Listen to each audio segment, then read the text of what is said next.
Selamat pagi anak-anak yang terkasih, selamat datang dan selamat berjumpa kembali dengan Bu Rosma. Pada kesempatan kali ini, Bu Rosma akan membantu anak-anak sekalian untuk mendalami materi pembelajaran kita tentang hak dan kewajiban sebagai warga negara.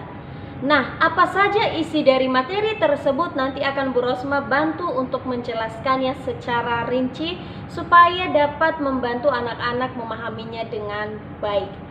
Namun anak-anak yang terkasih, sebelum kita mau lihat apa isi dari materi tersebut, kita mau melihat dulu apa yang menjadi tujuan pembelajaran kita. Pertama, kita mau melihat tujuan pembelajaran kita ialah anak-anak akan mampu membedakan apa yang dimaksud dengan hak dan kewajiban. Yang kedua ialah anak-anak nanti juga akan mampu menilai sikap yang baik sebagai warga negara. Dan yang ketiga ialah anak-anak juga nanti akan menemukan apa yang menjadi keteladanan dari Yesus dalam melaksanakan tugas sebagai warga negara tentang hak dan kewajibannya. Itulah yang menjadi tujuan pembelajaran kita. Namun anak-anak, sebelum kita memulai pembelajaran ini, kita akan awali dengan berdoa. Bu Rosma minta anak-anak mengambil sikap doa yang baik. Dalam nama Bapa dan Putra dan Roh Kudus, amin. Tuhan Maha Penyayang, terima kasih Engkau telah memberi hari yang indah. Sekarang kami mau belajar untuk mengetahui hak dan kewajiban kami.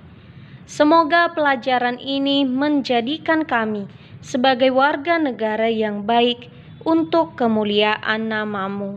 Amin. Dalam nama Bapa dan Putra dan Roh Kudus. Amin.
Anak-anak, sekarang mari kita melihat pengertian hak dan kewajiban.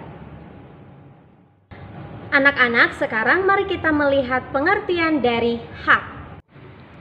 Hak adalah segala sesuatu yang kita peroleh atau kita dapatkan.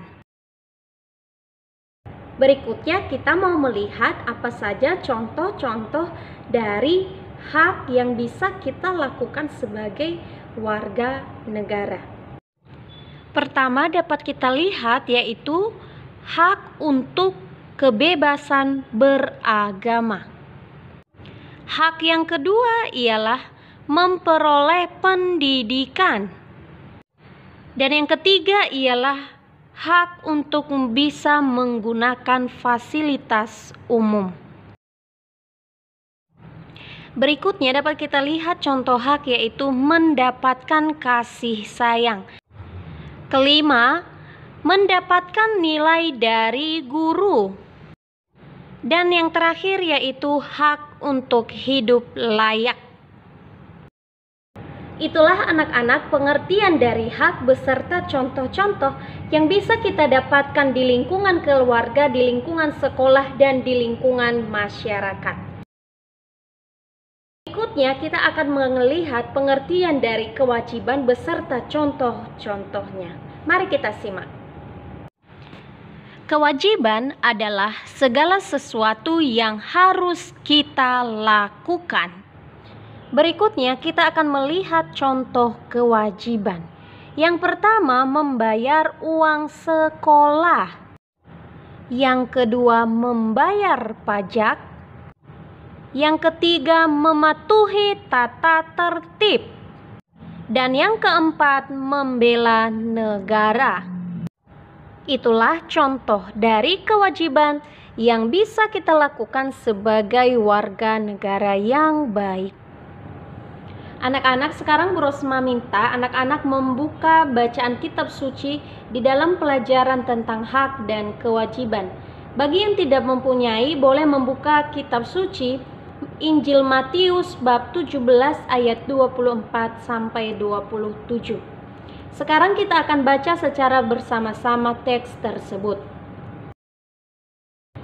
Ketika Yesus dan murid-muridnya tiba di Kapernaum, datanglah pemungut bea bait Allah kepada Petrus dan berkata, "Apakah gurumu tidak membayar bea 2 dirham itu?" Jawabnya, "Memang membayar." Dan ketika Petrus masuk rumah, Yesus mendahuluinya dengan pertanyaan, "Apakah pendapatmu, Simon? Dari siapakah raja-raja dunia ini memungut bea dan pajak? Dari rakyatnya atau dari orang asing?" Jawab Petrus, "Dari orang asing." Maka kata Yesus kepadanya, "Jadi bebaslah rakyatnya.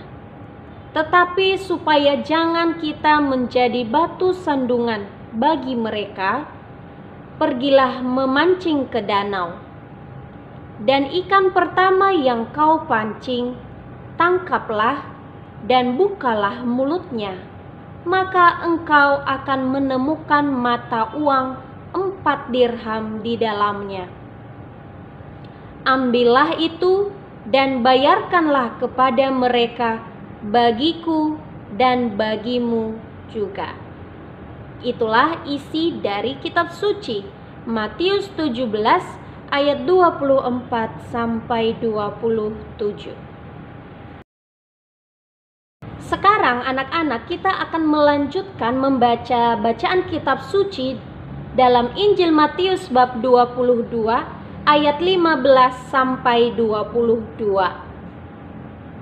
Kemudian pergilah orang-orang Farisi. Mereka berunding bagaimana mereka dapat menjerat Yesus dengan suatu pertanyaan.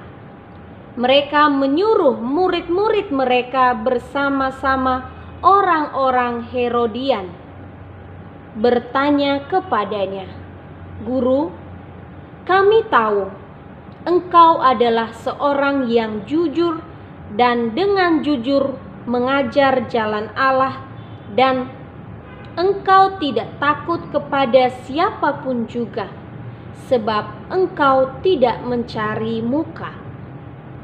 Katakanlah kepada kami pendapatmu, apakah diperbolehkan membayar pajak kepada kaisar atau tidak?" Tetapi Yesus mengetahui kejahatan hati mereka itu, lalu berkata, "Mengapa kamu mencobai aku, hai orang-orang munafik?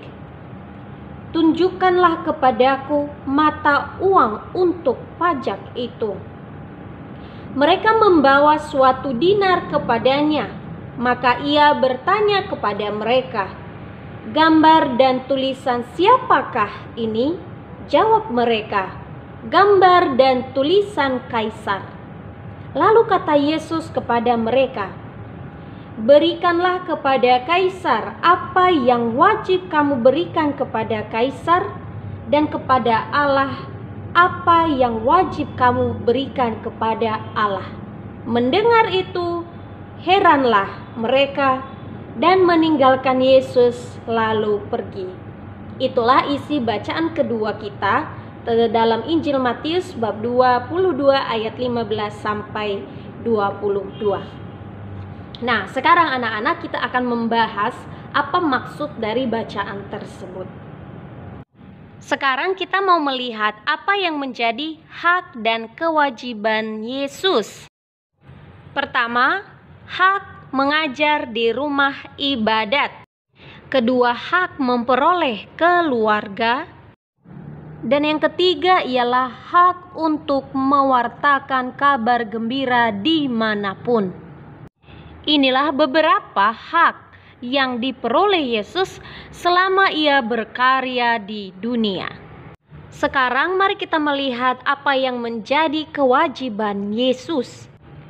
Yang pertama ialah membayar pajak. Yang kedua, mengikuti perayaan keagamaan, yaitu merayakan Paskah di Yerusalem. Itulah anak-anak beberapa kewajiban Yesus selama ia berkarya di dunia. Anak-anak yang terkasih, sekarang apa pesan yang mau kita lihat dari bacaan tersebut yang dapat kita teladani dari Yesus, yaitu kita harus taat pada aturan yang berlaku di sebuah negara, seperti di dalam negara kita Indonesia ini. Supaya apa? Kita mampu mendapatkan hak-hak kita setelah kita melakukan kewajiban kita. Nah, bukan hanya itu, anak-anak juga harus mau menyelesaikan kewajibanmu di sekolah. Supaya apa? Kamu bisa mendapatkan hakmu sebagai siswa di sekolah dimanapun anak-anak belajar. Sekarang anak-anak, tugas kalian adalah buatlah slogan yang isinya mengajak orang lain untuk melaksanakan kewajiban. Anak-anak yang terkasih, demikianlah pembelajaran kita pada saat ini dan sampai jumpa pada pembelajaran berikutnya.